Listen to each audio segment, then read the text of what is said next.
बहुत समय पहले की बात है। उत्तराखंड के ऊंचे पहाड़ों के बीच बसे एक छोटे से गांव का एक आदमी, जो वर्षों तक फौज में देश की सेवा करने के बाद सेवानिवृत्त हुआ था, अपने गांव लौट रहा था। पहाड़ों में शाम जल्दी ढल जाती है और रास्ता लंबा होने के कारण अंधेरा हो चुका था। इसलिए उसने रास्ते में पड़े एक गांव में रात गुजारने का फैसला किया। जब वह उस गांव में पहुंचा तो उसे कुछ अजीब लगा। पूरा गांव सुनसान था। न कोई आदमी, न कोई औरत, न कहीं दिया जल रहा था और न ही किसी घर से धुएं का निशान था। उसने सोचा कि शायद गांव वाले किसी काम से बाहर गए होंगे।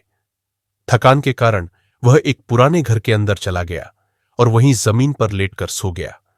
उसे नहीं पता था कि हर रात उस गांव में एक भयानक वन राक्षस आता था, जो गांव के आदमियों को उठा ले जाता था। रात के सन्नाटे में वन राक्षस को मानव मांस की गंध आई और वह उसी घर तक पहुंच गया जहां वह आदमी सो रहा था। तभी भयंकर युद्ध छिड़ गया। एक ओर विशाल और डरावना वन राक्षस था और दूसरी ओर वह साधारण सा दिखने वाला आदमी। लेकिन लोगों का मानना था कि उस आदमी पर देवता का वास था। लड़ाई इतनी भयानक थी कि जंगल कांप उठा, पेड़ झुक गए और पत्थर टूटने लगे। अंततः वन राक्षस हार गया। उस आदमी ने उसे एक बड़े पत्थर के सामने खड़ा किया और उसकी हार स्वीकार करवाते हुए उस पत्थर पर नाक रगड़ने को कहा।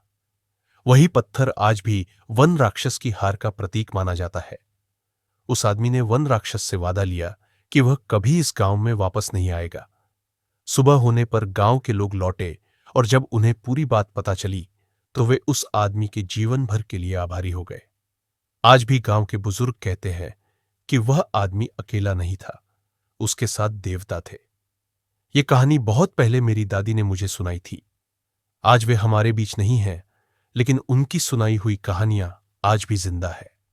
इसलिए बच्चों, आप भी अपनी दादी नानी को बहुत प्यार दीजिए, उनका सम्मान कीजिए और उनसे पुरानी लोक कथाएं और कहानियां जरूर सुना कीजिए, क्योंकि इन्हीं कहानियों में हमारी संस्कृति और यादें बसती है।